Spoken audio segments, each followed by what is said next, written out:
Good morning. My name is Sue Young, and I am the school counselor at Belvedere Elementary School, which is, if you know where the Point restaurant is, we are the school on the way to the Point, so it's not too far away in Arnold.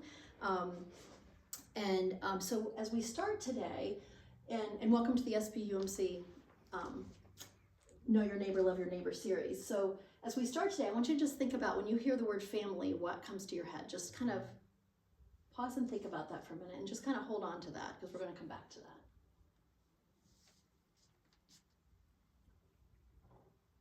Everybody has an image in their head or thought in their head. Okay. So today is part of an ongoing series by SPUMC designed to both know and love our neighbors. So I wanted to go back first to kind of remind ourselves about where we've been. So last year, Reverend Enger and Reverend Nare started this series. This is Nare. I mean, this is I don't know whose slide it is, whatever slide, but that is where we started with this. And so when we think about where we started last year, we were thinking about why are we hosting a series? We are doing that because our church wants to intentionally build a community where we all feel safe and we all feel welcomed. We are a community of mutual blessing, a community of love, a community of inclusion, and a community of relationships.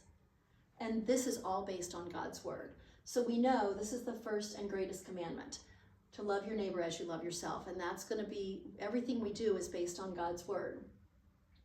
So when we think about those initial thoughts of family, what were some of the thoughts that came to your head? Kids. Living together. Living together. Sitting around the table eating dinner. Mm-hmm. Family meals, yeah. Love. I don't know, I just envisioned initially sort of a mother, father, kids, and then it quickly grew to like grandparents, and just was a visual for me. So exactly, yeah, and we all do. We think differently when we think about those things. Some of us do think very visually. Some of us think very, with words, and some people think more with visuals. But when we think about family, consider how we're also neighbors too, because I want that theme to consider, as we run through this, because when we talk about different family dynamics, these are our neighbors. These are the people that we live in community with in our general society. And it's based on the same Bible verse. So it's the same verse, making sure that we love your neighbor as you love yourself. So if we consider both our own families, but also the families around us as our neighbors, we're being very inclusive of all dynamics. And another thing we were looking at is what tools do we need to know and to do this, to actually live this out every day, because it's one thing to say it, it's another thing to actually do it. So when we think about that, we think about using tools. I use the word strategies, but it's kind of interchangeable, that we can use to strengthen these relationships both within our family and with the families around us. So last year we talked about 2 specific strategies or tools, and today we're going to build on that and add a third strategy while we talk about different dynamics. So our first strategy is when we think about empathy, that's listening deeply for understanding. That's not like hearing somebody's voice, that's listening for the intent, the message that they are trying to share. And that's a different kind of listening. When I think about active listening in my role as a school counselor, I do a lot of this as I work with families, as I work with students, because I'm not just working with students, I'm working with their families. Because at the elementary age, they are living in that context. Whatever context is their family is what they're walking in the door with. And if I want them to remove barriers to learning, if I want them to be accessible, ready for their learning, we've got to be thinking about that whole family system. And so, and I should back up and also say school counselors are very different than school counselors were thought of in the past.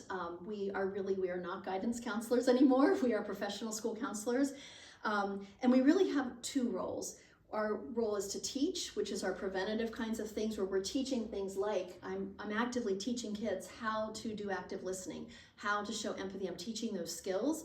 And we also respond, and that's the counseling side of our job, where we're doing that responsive counseling and support. And that might look more like, with empathy, it might look more like talking with a parent or a teacher and having them think about, what is that child really trying to say? And a lot of times with elementary kids, their message, their tool of communication is behavior a lot of times. So it's not always words, because kids don't always have that skill of being able to say, I am feeling this, or, you know, they don't always have that skill set. So we're building that skill set because we know, you know, we're working with kids from pre-K all the way up through 5th grade in my building. And when we think about empathy, we're thinking about both sides of that. So we're teaching those skills in small group counseling or individual sessions or one-on-one. At times I work with parents for some parent coaching to kind of say, like, here's what your child is trying to say, and here's how we can work together to support that better. Because all of that leads to improved academic outcome, which is what we're looking for. And I also tell kids that there's a lot of things that I teach in the school that are not on the report card, but that are life skills like communication, handling, active listening, those kinds of things. So so we're modeling that from both sides of that. When we think about the second area, that's intent versus impact, and that was something we talked about last year in the series.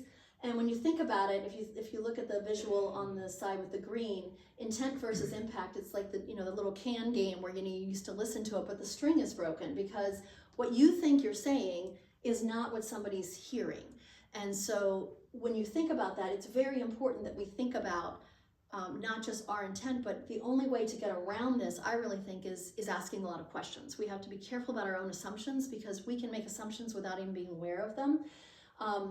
And we really have to realize that the impact is what lands with that other person. It's not, our intent can be the best intent in the world, but if our impact has a negative connotation to it or has, leaves that person feeling, that's what they're going to remember. So when we're communicating, we have to really think about both of those lenses. And really when we think about it, it's the way we handle that is really taking that step back to have a broader perspective. So learning about different kinds of families like we're doing this morning helps us kind of step back, get a bigger perspective, because there's no way we're going to know exactly what everybody else is thinking or feeling. That's just, we all have our own experiences, but being sensitive to that and remembering that impact is what lasts with people as opposed to the intent is something that's really important to keep in mind. So go back to that reflection that you had on family. Thinking about how might the tools or strategy of empathy, intent versus impact be applied to that when you think about what you thought about before.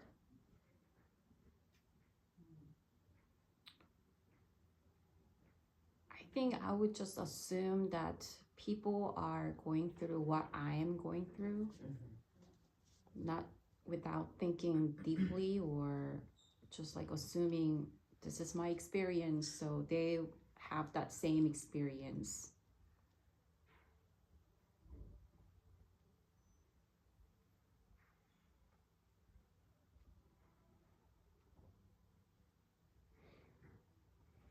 Yeah, and I think when we think about that, that's our that's where we're limited as humans because we can't beat ourselves up for that. But at the same time, thinking about when we learn more about other people, then we can approach it from a different perspective. And, when we're talking with somebody, kind of going in with that intent of that active listening of, I really want to listen to understand what is your experience like. And when we take time to do that, I'm sure we can all think of examples of a time when we've had a conversation with a friend or a family member where we've left that being like, wow, I really understand a lot more about that person's journey because we slowed down enough to take that time. And I think in today's society, it is really hard to do that because everything happens at such a fast pace that being able to do this really does take intentional slowing down and time. For example, having a cup of coffee with somebody just slows everything down and it allows us to see just a little bit more about who that person is. So we're going to look at some specific family structures because there's a lot of different structures out there. A lot of times when we think about family, like if somebody were to say to me, what's family? My first two would probably be the nuclear family, which is Chris and I and our 4 boys. That's what I would think of first. That is the family that we have grown over the past almost 33 years. An extended family is the next thing I think of. That's the grandparents, the aunts and uncles, and how those people interact and relate with each other. But then we also, and in my role as a school counselor, I see there's 2 slides here of different family structures, and it still isn't exhaustive. There's other ones that I'm sure I'm missing. But when we think about this, in our community, in my school, I have all of these different family structures. In our church, we probably have all of these different family structures.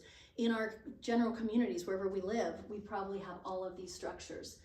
So nuclear family and extended family are often the ones we think about in when we hear the word family.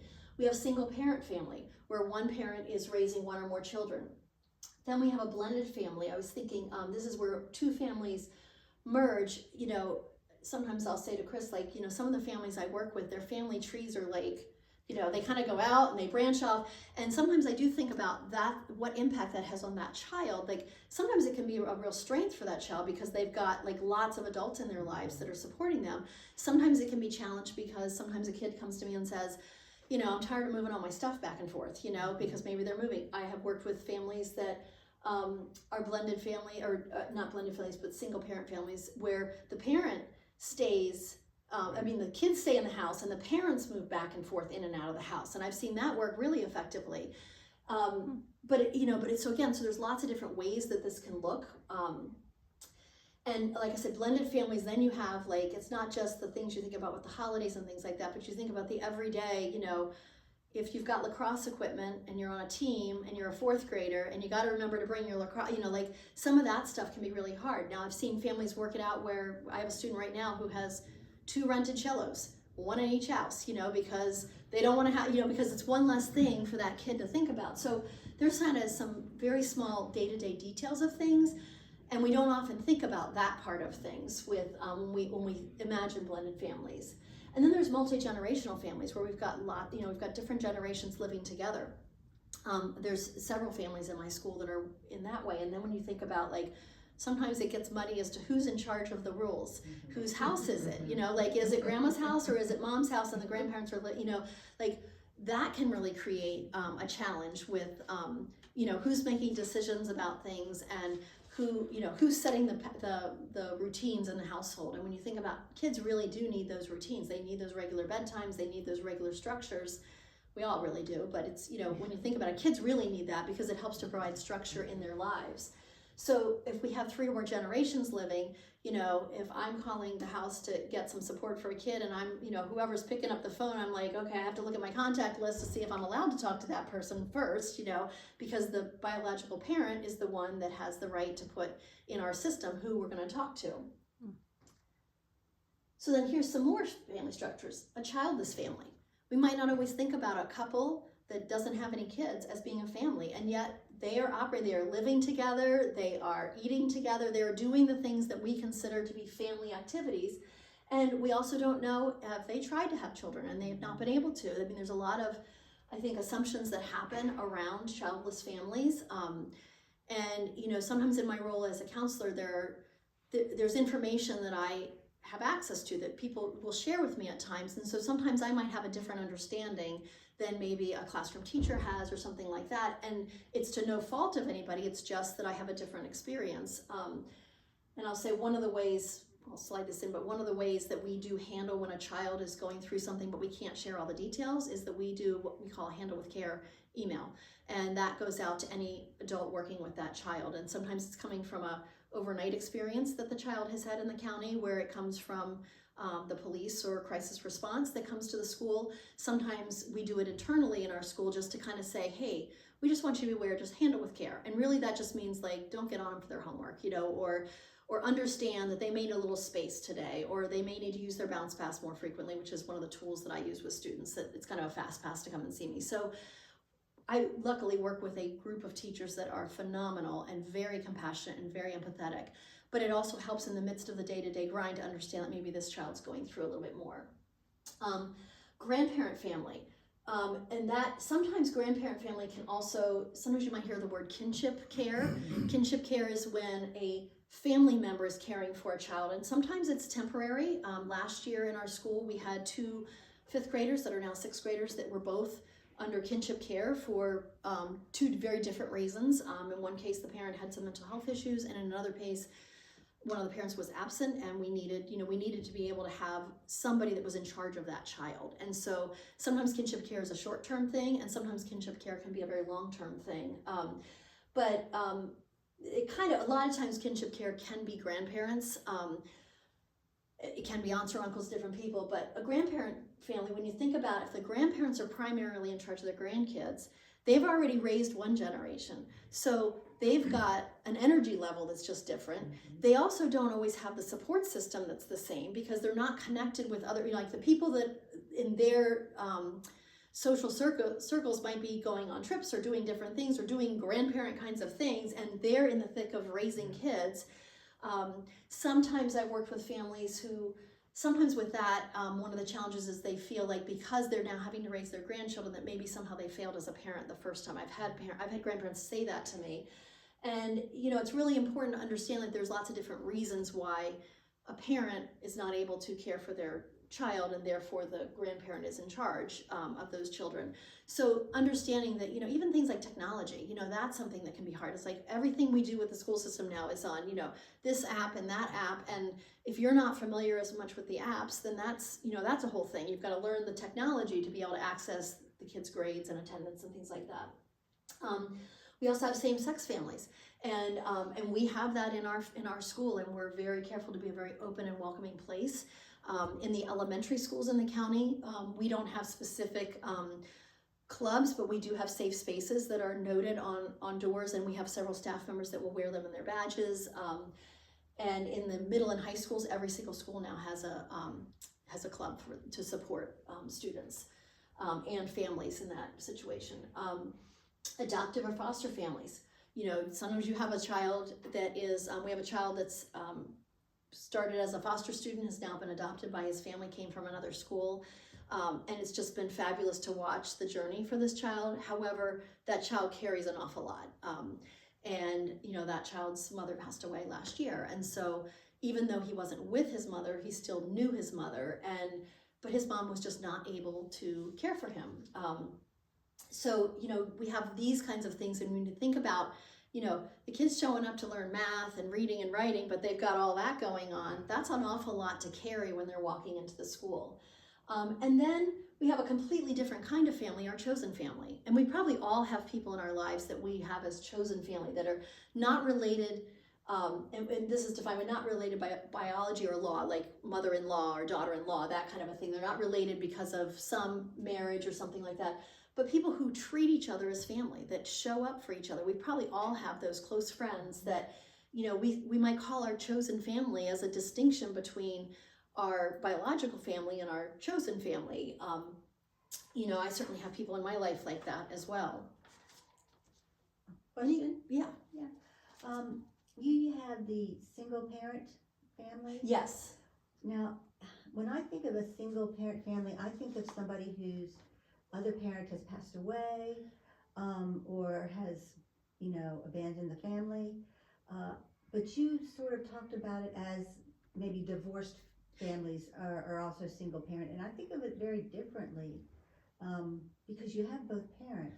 How do you, do you distinguish that? So I would say, and this is, like I said, it's not an exhaustive list, and I would almost add another thing saying single parent and divorced families, because there's two different dynamics. You're absolutely right that we do have families. Single parent can be because of divorce or somebody that's absent for whatever reason.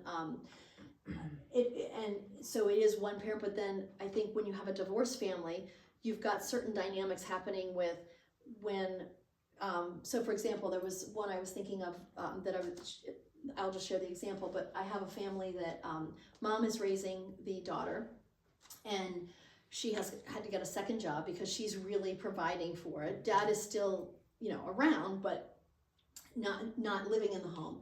And, she applied for free and reduced lunch because she needs to stretch her dollars as far as she can. Didn't qualify for free and reduced lunch. And then I was like, she should qualify. So I called. It turned out she was $5 within the limit. So she did get it, but they had miscalculated it when they put it in. They just didn't get the right thing, but it was $5 away from not getting free lunch. And so when you think about the financial impact of single parent families, I think that's a big stressor on single parent families. But I agree with you, like there's different ways that we become single parent families, and divorce may have, divorce is kind of one of those things I say when I talk with kids. I talk about what will happen. Part of the process of that is that mom creates a family with you and dad creates a family with you, but you are still their child. Like you are still in both of the families. but that for whatever reason, the parents were not able to stay together. And so when that happens, it really does create two, kind of two branches of the tree with that. And so for kids' experience, when I'm working with kids, it's a lot of times it's like mom's house and dad's house, and they do kind of see that as separately. There are some times where the co-parenting is really tight. Does that answer your question, or does that Yes. muddle yes. the waters? No, that's good, thank you. Okay. Any other questions? Because there are a lot of different kinds of. We also know one other family that the mother was a doctor and she adopted kids and had help in the house, and there was no father figure there as well, but a perfectly viable family with good finances as well. So the example there is going to be different than you know, families That's that are wrestling with a divorce or other challenges. right.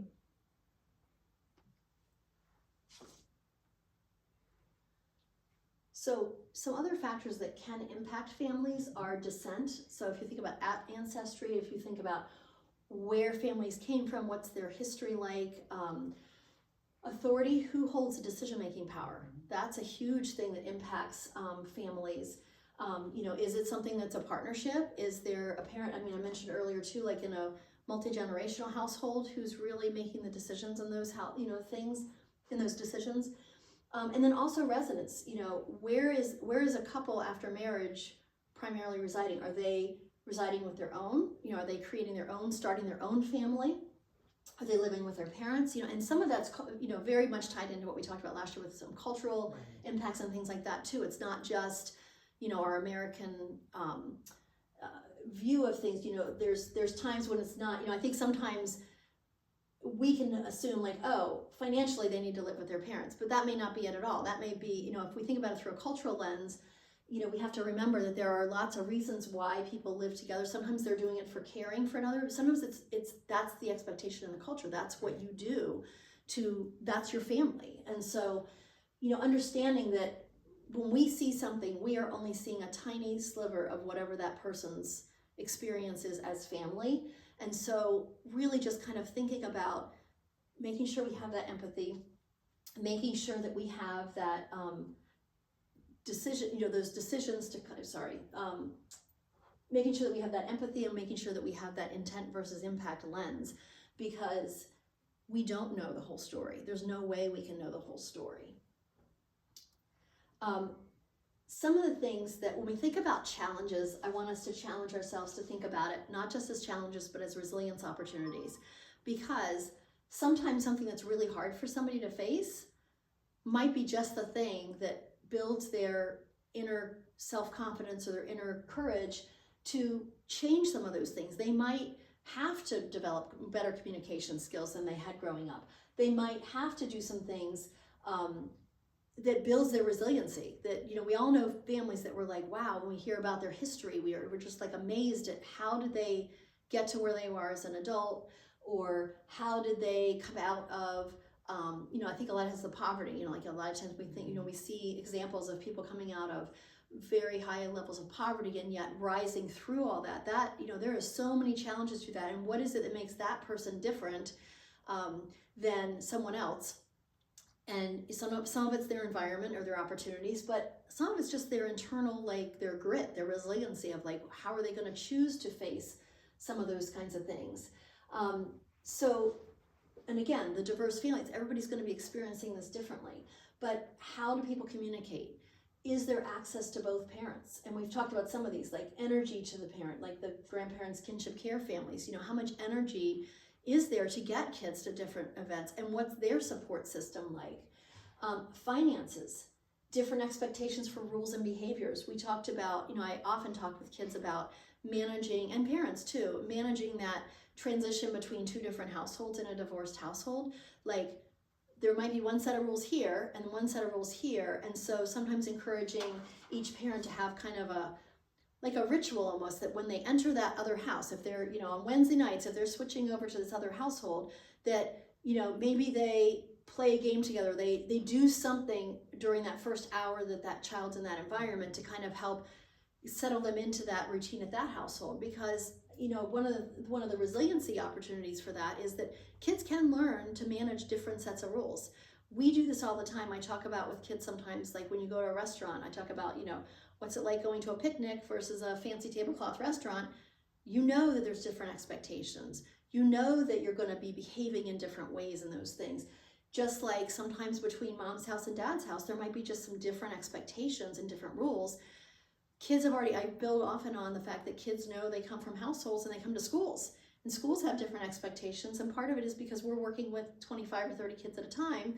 And so, the way we work with kids, we're working with kids in larger groups than maybe 1 or 2 children at a time. So there's different kinds of ways that kids can grow in these, in these challenges. But then some of these challenges do create points where it really does cause struggle for kids and families as they're navigating some of these changes. I know a lot of times when I'm working with families that are newly getting divorced, there are times when a family might call me first and say, hey, this weekend we're going to be telling our kids, and we just want you to be aware because we know that coming in on Monday might feel really different for them. And, sometimes knowing that kind of information allows me to provide support for that child. Sometimes the first year is really the parents have to kind of figure out so much stuff that the kids don't really settle. Like sometimes we do, and I do tell parents, sometimes you're going to see behavior upticks, or you're going to see strong emotions, or you're going to see things that you're like, is this related or not related? Sometimes it is, and sometimes it's not related to the divorce, but there's going to be some response from the child of some sort because it's really changing everything they know about their home. But, the second year is when the kids seem to, kind of find what we call our new normal. It's like we all go through different things where we have to we go through something hard, whether it's divorce or whether it's an illness or whether it's whatever it is. We go through something hard and then we find our new normal. We kind of come out of it and we find that we can survive whatever it is we thought we couldn't survive. And so, kids are going through those kinds of things. When we think about how hard that is for an adult to go through something like that, we got kids going through those things. And developmentally, when I have a family that with a 4th grader and a kindergartner going through those, that's a different experience for each one of those kids, because developmentally, kindergartners are just much more like, they're the ones that have the best friend for 5 minutes and they get in a fight and then they're best friends again. 4th graders, they have to really work through some stuff sometimes with a friend because of just where they are in their developmental stages. So when we think about how we can be mindful about our mindsets and our behaviors when we're interacting with both our own and other diverse families, what are some things that come to mind that you think we could do?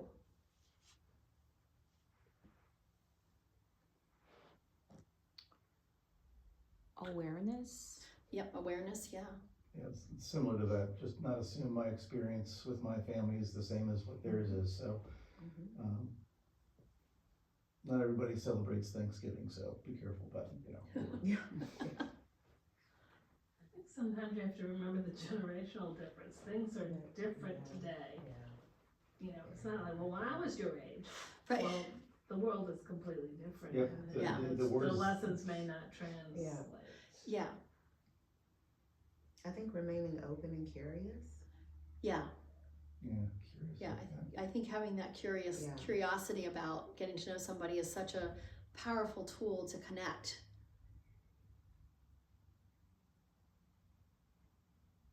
I think it's hard to ask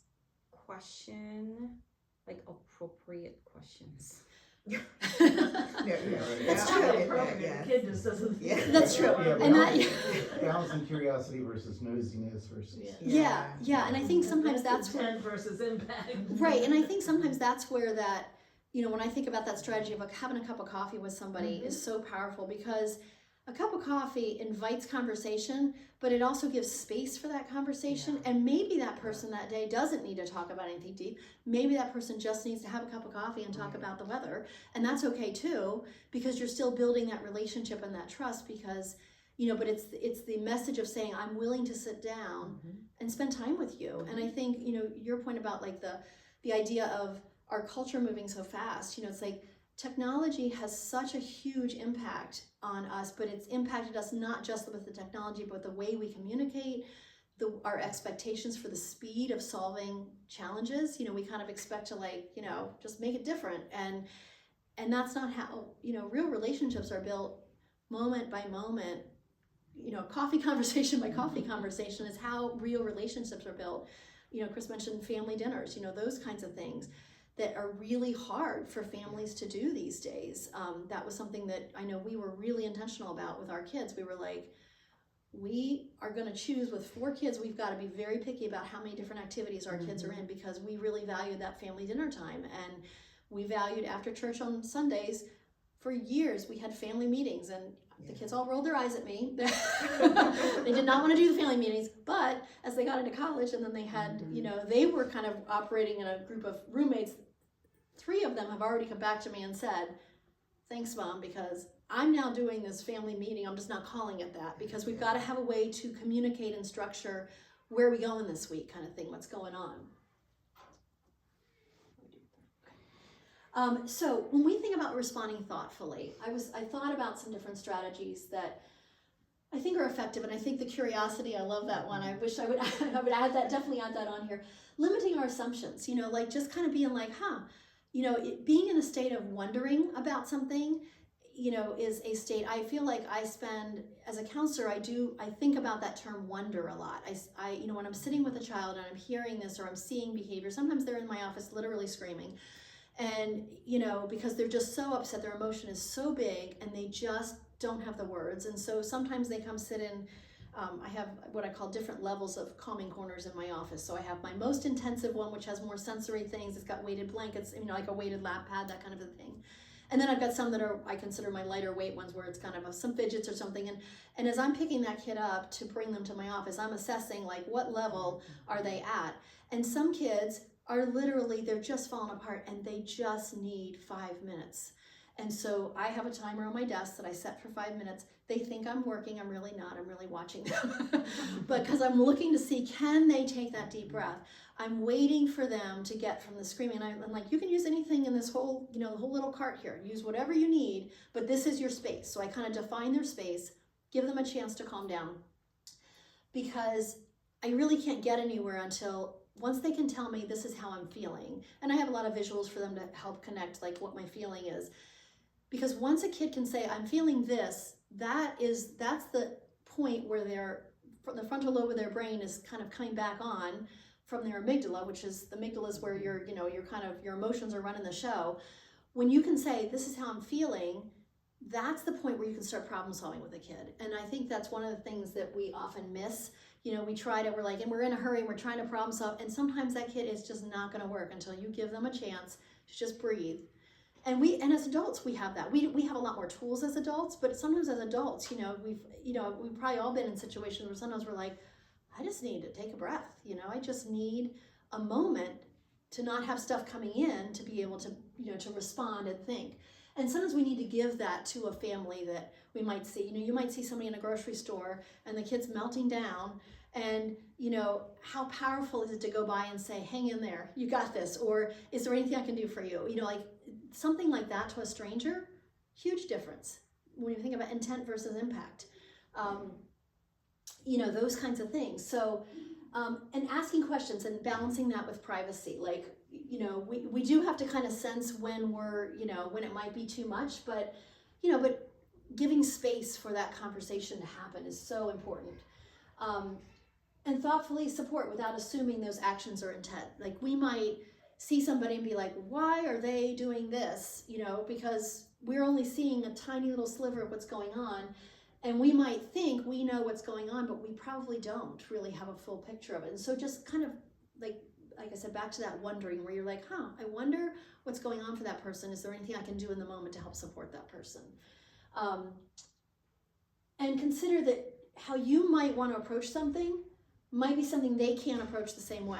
They might have limitations and not even limitations, they might have, things in their lives that they can't, like if we say to somebody, like a struggling parent who's, we might not be able to say, well, your child might need some extra counseling. Well, they might not be able to afford the counseling. They might not have insurance that covers that. There's things like that sometimes create limitations, especially when families need extra support. And sometimes it's just the way somebody might be stuck. They might be in a place where they just can't see another way of doing it, or they know some things that, you know, from their own personal experience. So it's just really having that awareness, as Nari was saying, like just having that awareness of, you know, they might be approaching it from a different way, and that might be the way that works for them. That might be the best thing for them. Can you think of anything else? I'm curious if you mentioned just understanding the how are you feeling with a kid. Does that translate to adults? Because you're going to stumble across somebody that you know is going through a big thing, and you want to be sensitive without being nosy. So do you think asking how are you feeling about, or I don't know, you want to approach them appropriately, is that the universal translation? Is that the universal question? How are you feeling about, or how are you doing? You know, I don't know. You want them to know that you're. I feel like I want them to know that I'm in touch with them without asking for too much information, but I'm open to hearing what they have to share. So I'm curious if that's. Yeah, and I think it really goes back to, we build relationships through moments, and it's a series of moments. And so what's tricky is that it's not the same for every situation, because it really depends on how close you are with that particular person, and whether, you know, because based on our relationship that we built prior to that time gives us the opportunity to continue to build relationship, to ask maybe, how are you feeling about this? Because sometimes people do want that question, and then but we have to be willing to think about to take their response, I guess. You know, like we might think, oh, we're going to be really helpful by doing X, Y, and Z, but that might not be what that person needs. And so I think it's just asking those questions and then giving space for the answer, and letting people know, like, call me if you need me, kind of a thing. I think that's a kind of a approach as well, is that you're keeping that door open for that person to continue that conversation if they want to continue that. Well, I think that, you know, culturally, how are you doing? What is your answer? Fine. I'm fine. Yeah. Yeah. Yes, There's and two tiers. There's the cuts off the conversation. But that's what we do culturally. Yeah. So I think sometimes if you say, you know, I know things have been a little tough lately, you know, I want you to know I'm here. How are you doing? Is there anything I can do to help? But acknowledge that there's a specific thing that you know is bad in their life. Right. However you want to defer it. Because if you just do it, how's it going? They generally, don't know if you're, you know. yeah. They Are you want really the mean? Do 10-second you really answer. want to Yeah. know, or do you just want Like, do you just want the fine? fine? I think that's really true. I think you do have to make sure that you're thinking about, like, what are you really looking for? Because I think you're absolutely right. I think culturally we tend to expect people to just say fine, because, you know, we've said it. It's kind of more of a handshake rather than a real conversation. And I think there are times when maybe we have to preface that so that we invite the conversation and not just the handshake, because And this is something my friend is doing. I'll call her and say, how are you doing? And she'll say, fine. And I know she's not. like, tell me more, right? Okay, now I know you're not fine. What's really going Yeah. on? But Yeah. that's because we're very close. She's Yeah. family to me. Exactly. But in general, when you know something's going on in someone's life, and you know, I think sometimes you just acknowledge, I know things aren't fine. However you can figure out how to say that. Yeah. Sounds like half the conversations in the fellowship hall lately with job turmoil and stuff like that. So, you know, you're gonna get an answer like, well, how's your apple cart this week? Cause they'll let you know. But if they, hey, how you doing? They probably just think, could you move out of the way of the donuts? Yeah, exactly. Because for me, I'm thinking, you don't really want to know. You don't want to know. Exactly. Like, yeah, unless you ask specifically, say to me, look, I know you've been dealing with this. How are you doing? Can I do anything to help you or something? yeah. And I think your point about how close you are, what is the past relationship like, whatever you've built prior with that person, that allows that opportunity, because, you know, we all have those circles of relationships around us. You know, we have our closest circle, and then we kind of have the people on broadening circles around us. And so that's a factor also, is like when we think about families going through things, or kids or adults or anybody going through things, you know, whether we're thinking in terms of diverse families or if we're just thinking in terms of people, you know, we definitely have to think about, like, you know, how do we support? And, you know, sometimes people are like, no, I just want to keep it right here. And sometimes people want that, you know, that next layer of support. Absolutely. So really, I think it's really being aware and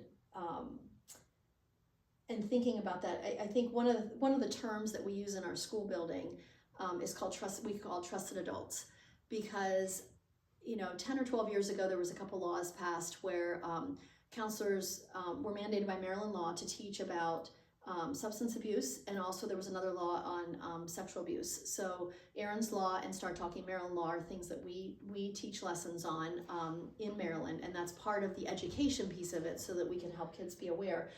And when we started teaching those lessons, some of us counselors were like, well, so what do we tell them to do? You know, like, how do we tell kids to respond to it? And we really thought about, like, you can't just say parents these days, unfortunately. You can't just say, because that's the reason for some of those topics that we're talking about. So we kind of came up with trusted adults, and we use the term trusted adults throughout our entire county as school counselors. And the definition, we teach the definition of that. And the definition of a trusted adult is someone that's going to listen to you, believe you, and do something about it. And so when I'm doing my introductory lessons at the beginning of the school year, I'm talking about the fact that I am a trusted adult for those kids, which means that I talk about that in terms of confidentiality, because that's something I talk about every single year. Like, there are some things, if you are in an unsafe situation, or, you know, there are things that I'm going to go get other trusted adults so that we can get a bigger team of trusted adults around you. And sometimes I'm working individually with a student and they're struggling with something, and I'm like, well, what about, you know, sometimes they have a choice where I'm like, well, what if we told your teacher about this? And we kind of brought them in as another trusted adult, because that can help solve the problem. But the idea of trusted adults that are people that will listen to you, believe you, and do something about it is a really powerful tool, because I have kids regularly define and list who are your trusted adults at home, who are your trusted adults at school, because that helps them, because as kids, they're not able to solve everything. Like, they're exposed to certain things, especially with the context of the media and the social, you know, like just the access they have to technology, that sometimes they're exposed to things far before they're really mentally ready for that. But but that trusted adult is that person that can respond to them, and they have lots of trust. The teachers are trusted adults. The aides, we talk about, the cafeteria person is a trusted. These are people that can help them if they're feeling like they need some help. So we're also teaching that next generation how to do that, because I think that we didn't always teach those skills. And so I would add a third strategy to our first two strategies, and that is mutual respect.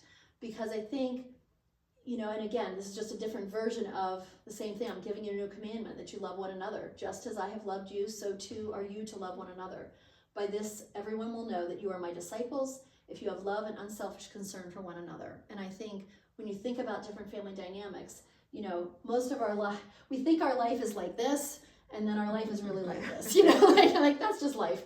And, you know, and it's life for kids, and it takes a lot of years before you figure out that this is kind of the way it actually is. This is what we want it to be. But I think if we approach people with mutual respect, you know, they will understand if we say something and then we're like, oh, if we think like, did that impact differently? They will understand that, because they know that, you know, if we're coming at this from mutual respect at all times, then we are building that open perspective. We're practicing empathy and understanding. We're focusing on impact over intent, and we are able to aim for that mutual respect as a goal, because we understand right from the get-go that we are not going to understand everything about all the different families that are out there, or everybody's different life experiences. But when we do join together for that cup of coffee kind of conversation, it gives us space and the opportunity for that. And I think, you know, we all are just human beings who want to be loved. And so kind of keeping that perspective that we're all, you know, we're all navigating life the best we can. And, you know, we try to do our best job with that. So I love this visual of love your neighbor, no exceptions. Because when I was looking at some visuals, I was like, that pretty much is what Jesus says, no exceptions. Like, we are to love your neighbor. And when we think about that, and then there's that verse again about, you know, the first and greatest commandment. So when we think about loving other people, it's really doing our very best to consider that we're all neighbors, we're all members of the family, and we all need to be giving space for people to connect, because we might not be the person that that they maybe need to share that deeper thing with, but it might be somebody who gets us on the way. You know, we might be leaving a seed somewhere. I did bring along some handouts of just kind of that empathy, intent versus impact, and mutual respect, just because I think, you know, those are three really big things. Those are, you know, any one of those is kind of a big thing to take on, but when we think about it, thinking about just kind of raising that awareness and considering some different ways of approaching a diverse kind of family, and knowing that it's okay that we don't know everything about that. It's, you know, it's how we approach with an open mind for that. Any other questions? Yeah. So when we were doing the screenager, Yeah. when we make the poster, we cannot just say parents, or because they're not, there Right. might not be parents with them, so caregiver Caregivers, Mhm. yeah. is another Yep. Is another word term. Yeah. that Yeah, we can exactly. use. Yeah, and you know that kindergarten has like a curriculum drawing like a home, your home. Yes. And then people, I mean, kids will draw differently. Yeah. One have both parents or just one parent, and it's just, if we are mindful and just think it through a little bit, Yeah. and being your shoes, I mean, being in somebody else's shoes and look from that perspective, you can avoid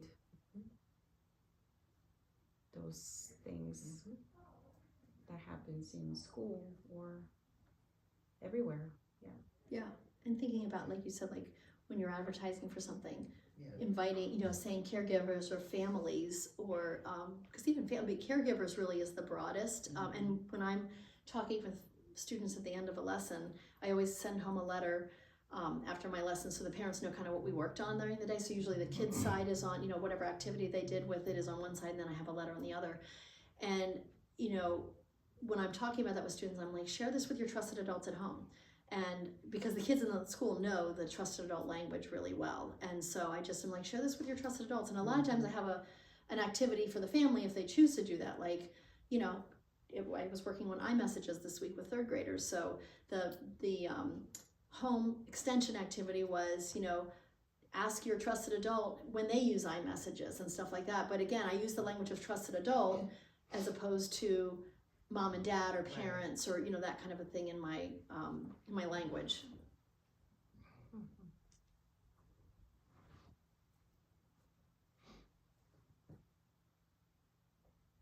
Well, thank you all for coming. Well, And thank you so much. thank you. Yeah, Absolutely. yeah. I didn't even know the list of the families that you come up with. Yeah, didn't really thought about that broadly. yeah, Yeah. yeah, because there really are, you know, I think, you know, 50 years ago, the definition of family looked really different. I mean, I can remember growing up and, you know, you heard somebody got divorced and that was like a big deal. And, you know, the idea of like remarrying, like that just didn't, you know, that just didn't exist. I mean, it just wasn't, and yet now it's almost very fluid, you know, with what, you know, with families. And, you know, when I think about, like I said, the family trees of some of my students at the elementary level, they haven't even gotten to teenage years yet, and their family trees are very very broad. You know, I think of those big trees down in the south that, you know, like go wide instead of, you know, like but it's a different, you know, it is a very different culture that we live in. Even marriages from different religious backgrounds. Growing up, being a family that went to church every week, when you heard about a Jewish and a Christian couple coming together, you thought, oh, okay, this is going to be a big problem, until you find out, oh, well, we never really went to church anyway, so it's just heritage rather than a lifestyle that they'll continue. Whereas another friend group of ours, you know, hey, we're going to the Jewish synagogue, we're going to church as well. My wife's parents are a pastor, that kind of thing, and you know, they're very active in both faiths, you know, and then so. And I think cross-racial marriages is also another big experience. My uncle married somebody from Haiti, and she was fabulous. She's passed away now, but she was a fabulous lady. They had a wonderful marriage, and yet when he was a younger man, that was not something that you know was thought about. Even just the marriage is coming. cross-cultural. Yeah. Yes. Yes. We come from different Mm-hmm. family and culture and Yeah. everything. Like two Yeah. strangers are getting together and Yeah. starting to living together and all that. Yeah, and it's in each new family unit kind of it creates something different. You know, it's like we're always creating something different because you're blending two different backgrounds, and so you know, and that can really be exciting to blend two different backgrounds and kind of that can be something that really builds you know, some new thoughts about what does family mean and what can it look like, and also it depends on the kids too. Like their their temperaments. kids. Yeah. Their temperaments, characters, they're different, and their experiences are different. So they bring different things to the family. As counselors, we often talk about the fact that no two children in a family system are parented with the exact set of parents, because you know, when I think about you know, our oldest son and our youngest son, we had a little more experience by the time we got to our younger son, but at the same time we also were, you know, we didn't have as many kids running around as we did with our youngest son. So it, you know, it does, it's like each you know, you continue to grow as a person and as a couple and as a family, you know, and then there's those internal temperaments of individual kids too, so